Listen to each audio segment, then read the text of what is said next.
Welcome to Jagran Public School online classes. नमस्कार। आपका हिंदी साहित्य की कक्षा में मैं अभिनंदन करती हूँ और आज मैं आपको कैदी और कोकिला का पार्ट 2 पढ़ाने जा रही हूँ और मैं आशा करती हूँ कि कैदी और कोकिला पार्ट 1 में आपको सभी काव्यांश की व्याख्या स्पष्ट हो गई होगी। आइए पढ़ते हैं। आइए चलते हैं चौथा काव्यांश पढ़ने के लिए।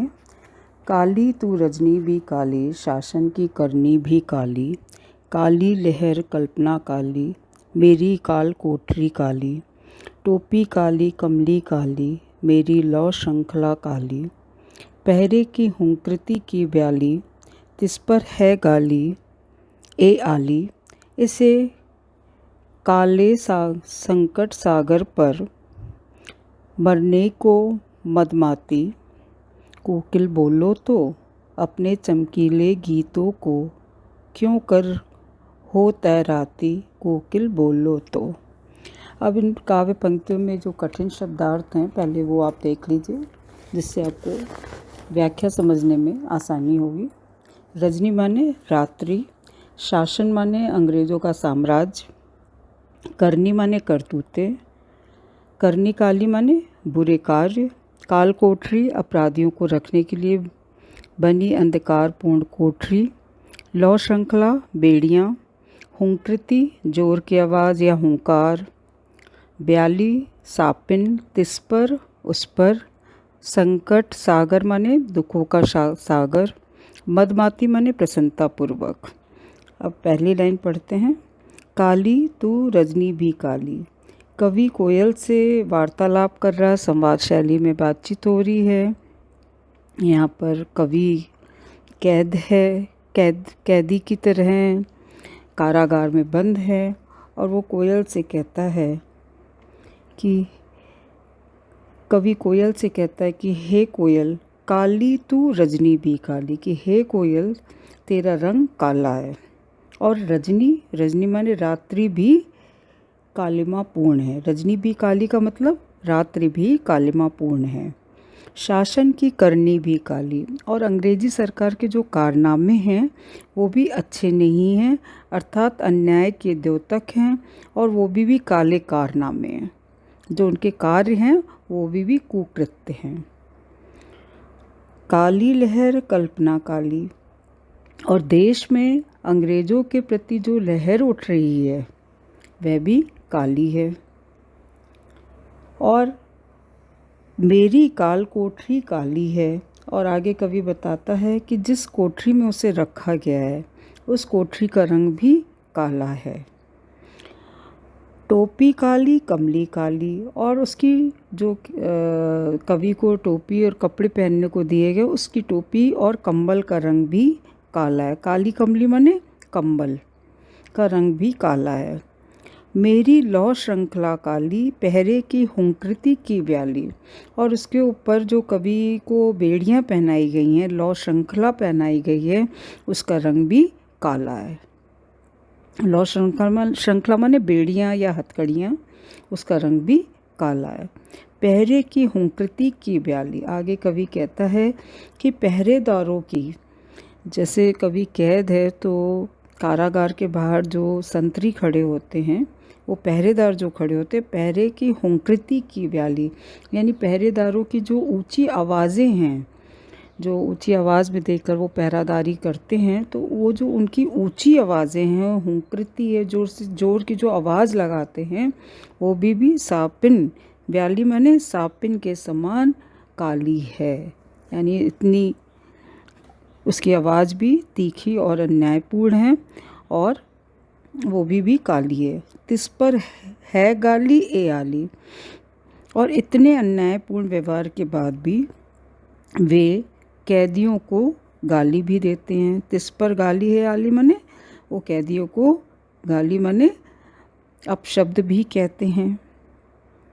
इस काले संकट सागर पर मरने की मदमाती, हे कोयल इस देश में फैले संकट रूपी सागर में तुम, संकट सागर माने संकट रूपी सागर में यानी पूरी तरफ संकट का सागर छाया हुआ है और सब तरफ संकट ही संकट नज़र आ रहा। तो कवि कहता है कि हे कोयल, देश में फैले संकट रूपी सागर में तुम मरने की मदमाती, यानी तुम मरने के लिए ठान कर क्यों आई हो।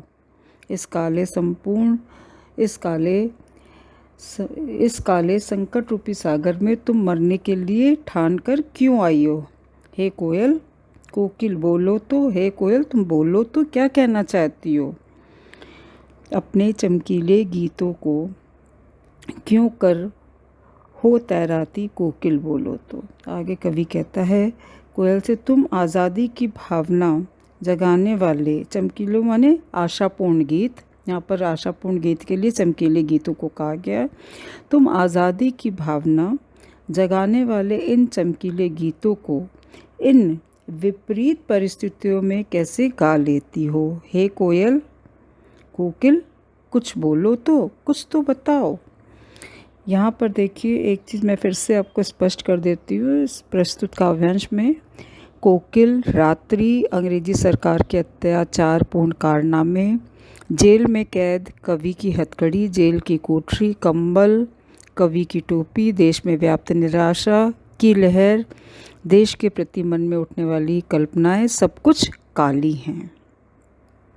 और यहाँ पर काले संकट सागर का आशय यह है कि जेल के बाहर अंग्रेज़ देशवासियों पर तरह तरह के अत्याचार तथा जेल में स्वाधीनता संग्राम में के कैदियों को नाना प्रकार की यातनाएं दे रहे हैं। कौन? अंग्रेज़ सरकार के लोग या अंग्रेजी सरकार। इससे देश का वातावरण नरकपूर्ण बन रहा है और चारों ओर फैले हुए इस संकट का अंत ही नहीं दिखता है। और यहाँ पर मेरी काल कोठरी में अनुप्रास अलंकार है और इस काले संकट सागर पर रूपक अलंकार है। और एक बार मैं फिर से आपको पूरी व्याख्या एक बार संक्षेप में स्पष्ट कर देती हूँ, पूरा ऑल टुगेदर। कवि कहता है कि हे कोयल, जिस प्रकार रात का रंग काला है वही काला रंग तुम्हारा भी है। अंग्रेजों का बर्ताव भी नितांत काला अर्थात अमानवीय है। उनका यह व्यवहार मेरे मन में कई तरह की भयंकर कल्पनाएं भर देता है। बुरी बुरी कल्पनाएं एवं विचार लहर के समान इस काली अंधेरी कोठरी में घूमते रहते हैं। मेरी काल कोठरी का वातावरण भी नितांत कालिमा से युक्त है अर्थात रोशनी विहीन है। कैदियों को दी जाने वाली टोपी भी काली है और कंबल का रंग भी काला है। यहाँ तक कि मेरे शरीर जिन लोहे की जंजीरों से बंधा है उसका रंग भी काला है अर्थात कारागार और प्राकृतिक वातावरण सभी कालिमा से युक्त है। इस अंधकार में कालिमा युक्त वातावरण में पहरेदार की भीषण आवाज़ भी किसी सर्पणी के डसने जैसा भय उत्पन्न कर रही है। हे सखी, इस अंधकार में अन्याय से भरे वातावरण में अंग्रेजी सैनिकों द्वारा दी जाने वाली असभ्य गालियाँ इसे और भयानक बना रही हैं। कवि कहता है कि इस अन्यायपूर्ण एवं अमानवीय वातावरण में भी काले सागर रूपी विपत्ति अर्थात अंग्रेजी हुकूमत से लोहा लेने का उत्साह निरंतर बढ़ता जा रहा है। प्रबल इच्छा हो रही कि इस काले सागर रूपी संकट को जल्द से जल्द नष्ट कर दिया जाए। हे कोयल बोलो तो, यह विचार कैसा है? तुम अपनी मधुरतापूर्ण या माधुर्यपूर्ण स्वर लहरी अर्थात गीतों को क्यों लहरा रही हो? क्या तुम भी इन अंग्रेजी हुकूमत से लोहा लेने का मन बना चुकी हो? हे कोयल, सच सच बताओ। चलिए 5वां काव्यांश पढ़ते हैं। तुझे मिली हरियाली डाली, मुझे नसीब कोठरी काली, तेरा नभ भर में संचार, मेरा 10 फुट का संसार, तेरे गीत कहावे वाह, रोना भी है मुझे गुनाह, देख विषमता तेरी मेरी, बजा रही तिस पर रणभेरी, इस हुंकृति पर अपनी कृति से और कहो क्या कर दूं, कोकिल बोलो तो, मोहन के व्रत पर प्राणों का आसव किसमें भर दूं, कोकिल बोलो तो। अब इनके कठिन शब्दार्थ देख लीजिए। नसीब माने किस्मत, नभ भर माने संपूर्ण आकाश, गुनाह माने अपराध, विषमता माने असमानता, अंतर रणभेरी, रणभेरी माने युद्ध का नाद, कृति माने रचना, मोहन माने मोहनदास करमचंद गांधी अर्थात महात्मा गांधी के लिए कहा गया, आसव माने रस या उत्तेजना। अभी हम शुरू में 6 लाइनों का अर्थ मैं पहले पंक्तियों का स्पष्ट करूँगी, उसके बाद आगे उसके अगले वीडियो में आप देखेंगे। तुझे मिली हरियाली डाली। कवि कहता है कि हे कोयल, तुम तो प्रकृति के स्वच्छंद हरे भरे वातावरण में उन्मुक्त स्वतंत्र विचरण करती हो, अर्थात तुम्हें तो बैठने के लिए हरी भरी डाली ही मिली हुई है। मुझे नसीब कोठरी काली, परंतु मेरे भाग्य में यह सकरी सी काल कोठरी है, जहाँ हवा और रोशनी भी बड़ी मुश्किल से पहुँचती है। तेरा नभ भर में संचार, मेरा 10 फुट का संसार। और हे कोयल, संपूर्ण आकाश तुम्हारा क्षेत्र है। नभ भर माने पूरे आकाश में तुम्हारा क्षेत्र है, जहाँ तुम मर्जी हो पूरे आकाश में तुम विचरण कर सकती हो, जहाँ तुम निर्बाध यानी बिना किसी रुकावट के तुम उड़ सकती हो। जबकि मेरा 10 फुट का संसार, जबकि मैं जिस काल कोठरी में बंद हूँ यह मात्र 10 फुट की है।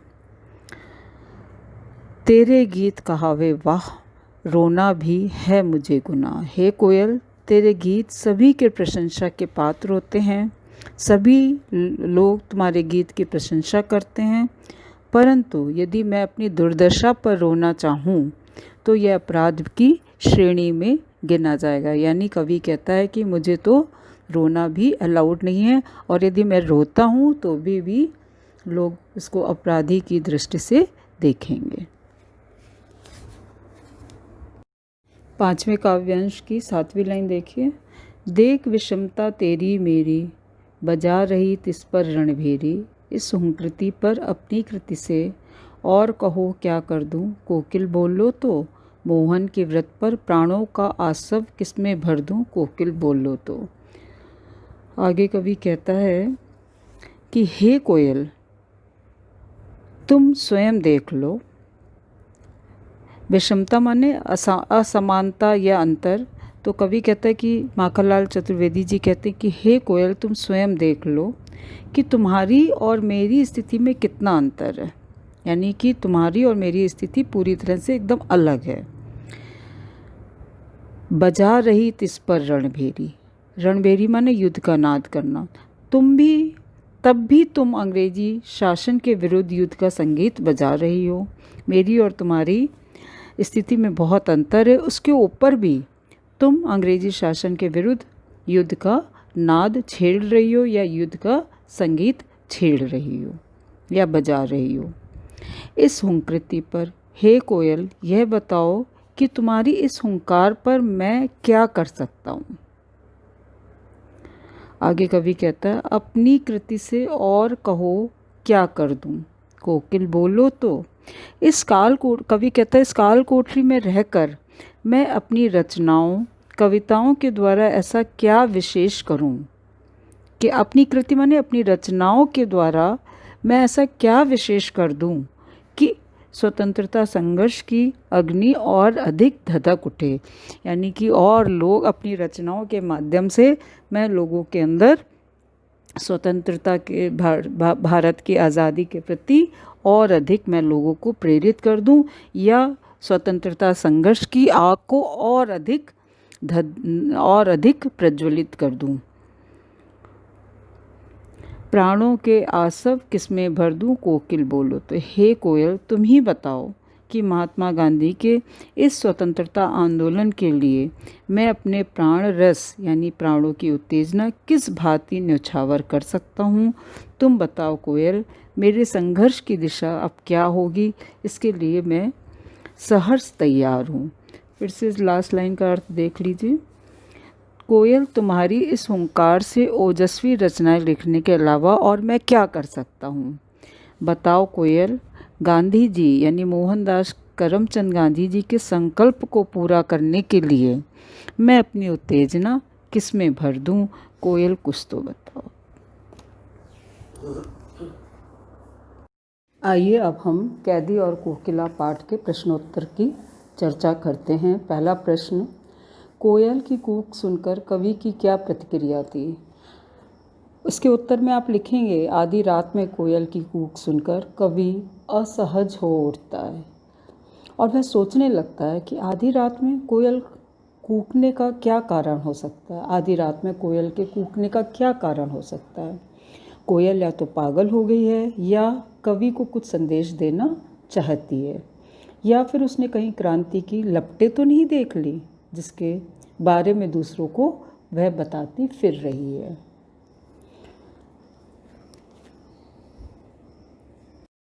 प्रश्न 2, कवि ने कोकिल के बोलने के किन कारणों की संभावना बताई है? यहाँ पर माखनलाल चतुर्वेदी जो उस कविता के कवि हैं, उन्होंने कोयल के बोलने की निम्नलिखित संभावनाएं बताई हैं, जैसे नंबर 1, वह पागल हो गई है। नंबर 2, उसने दावानल की लपटें देख ली हैं। वह स्वतंत्रता के लिए कैदियों को संदेश देना चाहती है। क्रांतिकारियों के मन में देश प्रेम की भावना और भी प्रगाढ़ करने आई है। प्रश्न 3, किस शासन की तुलना तम के प्रभाव से की गई है और क्यों? इसमें आप लिखेंगे इसके उत्तर में, पराधीन भारत में अंग्रेजी शासन की तुलना तम से की गई है क्योंकि अंग्रेजी शासक देशवासियों पर अनेक प्रकार के अत्याचार कर रहे थे। वे हर प्रकार के से भारतीयों का शोषण कर रहे थे। उनके खिलाफ आवाज़ उठाने वाले तथा आज़ादी की मांग करने वालों को जेल की काल कोठरियों में बंद कर दिया जाता था तथा उन्हें नाना प्रकार की यातनाएं दी जाती थी, अर्थात उन्हें प्रताड़ित किया जाता था। इसलिए जो किस शासन की तुलना तम के प्रभाव से की गई है, इसमें आप ये लिखेंगे, पराधीन भारत में अंग्रेजी शासन की तुलना तम के प्रभाव से की गई है। प्रश्न 4, कविता के आधार पर पराधीन भारत की जेलों में दी जाने वाली यंत्रणाओं का वर्णन कीजिए। इसके अंदर आप लिखेंगे, पराधीन भारत की जेलों में कैदियों को निम्नलिखित यातनाएं दी जाती थीं। तो अब उनके बारे में आपको एक एक पॉइंट लिखना होगा। तो उसमें पहला पॉइंट में आप लिखेंगे, कैदियों को बेड़ियों तथा हथकड़ियों में बांधकर छोटी छोटी कोठरियों में चोरों, लुटेरों और डाकुओं के साथ रखा जाता था। कैदियों से पशुओं के समान काम लिया जाता था। उन्हें भीषण यंत्रणा भी दी जाती थी। वे ना मर सकते थे ना चैन से जी सकते थे। 4th पॉइंट लिखेंगे, उन्हें खाने को बहुत कम दिया जाता था तथा बात बात पर उन्हें गालियां भी दी जाती थी। प्रश्न 5, भाव स्पष्ट कीजिए। इसके अंदर 2 बिंदु हैं। पहला, क में मृदुल वैभव की रखवाली सी कोकिल बोलो। तो पहले इसकी आपको भाव बताना है या इसकी व्याख्या बतानी है। तो इसके अंदर आप लिखेंगे, हेडिंग डालेंगे व्याख्या या भाव। कोयल का स्वर अत्यंत मधुर और मृदुल होता है। प्राचीन समय में भारत की गणना वैभवशाली देशों में की जाती थी। अंग्रेजों के अत्याचारपूर्ण शासन के बाद भी यहाँ पर वैभव शेष है। कोयल भी उसी मधुर वैभव की रखवाली करने वाली है। जेल के आसपास कोयल अपना मृदुल वैभव यानी मधुर स्वर क्यों लुटा रही है?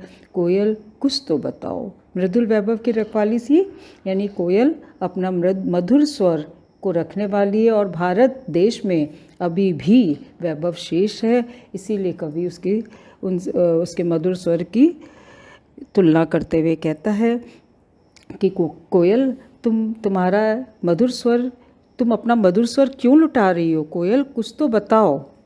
इसके अंदर आपको बस इतना ही लिखना है।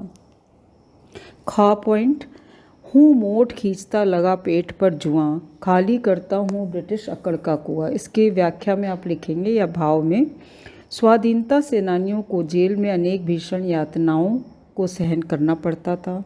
उनसे पशुओं जैसा काम लिया जाता था ताकि वे अपना स्वाभिमान तथा देश के प्रति अभिमान को भूल जाएं। पर ये स्वाधीनता सेनानी इन कार्यों को खुशी खुशी करके ब्रिटिश सरकार का घमंड चूर करते हैं।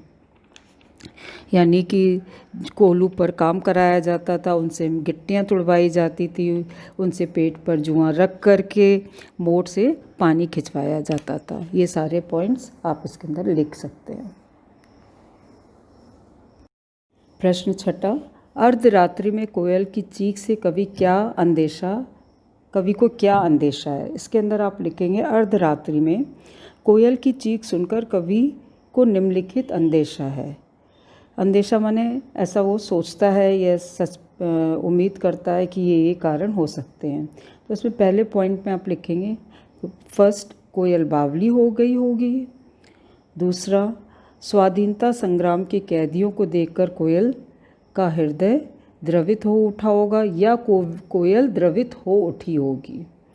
थर्ड, उसने देश में अंग्रेज़ों के प्रति फैली क्रांति की ज्वाला देख ली होगी। यह जेल में बंद स्वाधीनता सेनानियों के लिए विशेष संदेश लेकर आई होगी।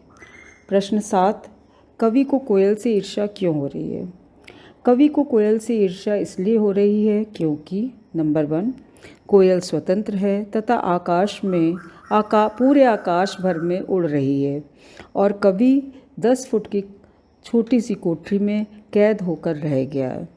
कोयल पेड़ की हरी भरी शाखाओं पर अपना घोंसला बनाए हुए है, जबकि कवि काल कोठरी में बंद है। कोयल के गीतों को सुनकर लोग प्रसन्न होते हैं तथा वाह वाह कर उठते हैं, जबकि कैदी कवि को रोना भी गुनाह है।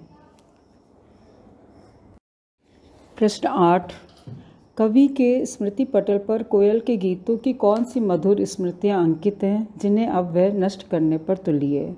इसके उत्तर में लिखेंगे कवि के स्मृति पटल पर कोयल के गीतों की अनेक मधुर स्मृतियाँ अंकित हैं, जैसे 1, कोयल बाग बगीचों में आम के पेड़ पर अपना मधुर गीत सुनाया करती थी। 2, वह दिन के समय अर्थात प्रातः, दोपहर अथवा दिन ढले गीत सुनाया करती थी। कवि जब अर्धरात्रि को यही गीत सुनता है तो उसे यह गीत वेदनापूर्ण हूक सी प्रतीत होती है, क्योंकि कोयल रात्रि में कभी गीत नहीं गाती है और यूं असमय कोयल का गीत गाना उन्हें विचित्र सा लग रहा था, यानी उन्हें माने कवि को विचित्र सा लग रहा था। इस तरह कोयल उन मधुर स्मृतियों को नष्ट करने पर तुली है। प्रश्न 9, हथकड़ियों को गहना क्यों कहा गया। इसमें आप लिखेंगे हथकड़ियों को गहना इसलिए कहा गया है क्योंकि हथकड़ियाँ उनके लिए बंधन नहीं है। कवि स्वाधीनता सेनानी है अर्थात स्वतंत्रता सेनानी है। कवि ने देश की स्वतंत्रता के लिए आवाज़ उठाई है। अपनी मातृभूमि की स्वतंत्रता के लिए आवाज़ उठाना कोई जुर्म नहीं है, इसलिए हथकड़ियाँ बंधन ना होकर कवि के लिए एक गहने के रूप में गहना बन गई है। प्रश्न 10, काली तू ए आली, इन पंक्तियों में काली शब्द की आवृत्ति से उत्पन्न चमत्कार का विवेचन कीजिए। इसके उत्तर में आप लिखेंगे काली शब्द की बार बार आवृत्ति के माध्यम से नंबर 1, अंग्रेज सरकार के कुशासन की भयावहता का साकार चित्रण है। नंबर 2, इससे अंग्रेज सरकार के कुकृत्यों माने बुरे कर्मों की कालिमा चारों ओर फैले होने के कारण उसका साक्षात आभास होता है, यानी कि अंग्रेज गलत कार्य कर रहे हैं उनके बारे में इसका आभास होता है। 3, इससे समाज में व्याप्त निराशापूर्ण वातावरण का चित्र भी उपस्थित हो रहा है। प्रश्न 11, काव्य सौंदर्य स्पष्ट कीजिए। इसके अंदर पहला अंश का पार्ट है, किस दावानल की ज्वालाएं हैं देखी। इसके अंदर आपको जब काव्य सौंदर्य लिखने को आता है तो आपको भाव सौंदर्य और शिल्प सौंदर्य दोनों ही लिखना होता है। भाव सौंदर्य में इसके अंदर का अर्थ बताना होता है, शिल्प सौंदर्य के अंदर कि इसकी भाषा कैसी, इसके अंदर कौन सा अलंकार है इसके अंदर किस तरह की शैली का प्रयोग किया गया, इसकी शिल्प सौंदर्य के अंदर आता है। तो आप पहले इसके भाव सौंदर्य में लिखेंगे, लोगों में स्वतंत्रता के प्रति संघर्ष की भावना जंगल के आग की तरह भड़क उठी थी, जिसे शायद कोयल ने देख लिया था। इसका भाव ये है। शिल्प सौंदर्य में लिखेंगे कि इस पंक्ति की भाषा तत्सम शब्दों से युक्त खड़ी बोली है। दावानल की ज्वालाएं में रूपक अलंकार है। कोयल के साथ संवाद के कारण मानवीकरण अलंकार है। काव्य पंक्ति प्रश्न शैली में है। फिर इसका ख पार्ट, तेरे गीत कहावे वाह, रोना भी है मुझे गुनाह, देख विषमता तेरी मेरी, बज रही तिस पर रणभेरी। इसके भाव सौंदर्य में लिखेंगे, यहाँ कवि और कोयल के जीवन का अंतर स्पष्ट होता है। कोयल के कर्णप्रिय गीतों को लोग वाह वाह करके सुनते हैं, जबकि स्वतंत्रता सेनानियों को अपनी बात भी कहने का मौका नहीं दिया जाता था। वे चुपचाप यातनाएं यंत्रणाएं सहने को विवश होते हैं। उस पर भी या इतने अंतर के बाद भी कोयल रणभेरी बजा रही है। ये इसका भाव है। शिल्प सौंदर्य में लिखेंगे, इस पंक्ति में की भाषा तत्सम शब्दावली से युक्त खड़ी बोली है। सेम लिखना है। इसके अंदर मुहावरा है, रणभेरी बजाने के प्रयोग से भाषा में सजीवता आ गई है। तेरी मेरी वाह गुनाह में स्वर मैत्री तथा अनुप्रास अलंकार है। गुनाह उर्दू फारसी के शब्द का प्रयोग किया गया। अब हम रचना और अभिव्यक्ति के भी प्रश्नों की चर्चा कर लेते हैं। सीबीएसई कहीं से भी पाठ्य पुस्तक के कोई भी प्रश्नों में से कोई भी प्रश्न पूछ सकती है। कवि जेल के आसपास अन्य पक्षियों का चहकना भी सुनता होगा, लेकिन उसने कोकिला से ही बात क्यों की? इसके उत्तर में आप लिखेंगे, कवि ने कोयल की ही बात कही है, जबकि वह अन्य पक्षियों का चहकना भी सुनता रहा होगा। इसका कारण यह है कि कोयल की कूक किसी ऋतु विशेष में ही अधिक सुनाई देती है, जबकि अन्य पक्षी पूरे वर्ष भर यानी साल भर चहकते रहते हैं। कोयल आधी रात में बोलकर कुछ विशेष संदेश देने का आभास कराती है। ब्रिटिश काल में क्रांतिकारी भी छिप छिप कर एक दूसरे को गुप्त संदेश द्वारा अपनी योजनाएं बनाया करते थे और बताते थे। कवि को कोयल और क्रांतिकारियों की कार्यप्रणाली में समानता दिखाई दे रही है। रचना और अभिव्यक्ति का दूसरा प्रश्न, आपके विचार से स्वतंत्रता सेनानियों और अपराधियों के साथ एक सा व्यवहार क्यों किया जाता था?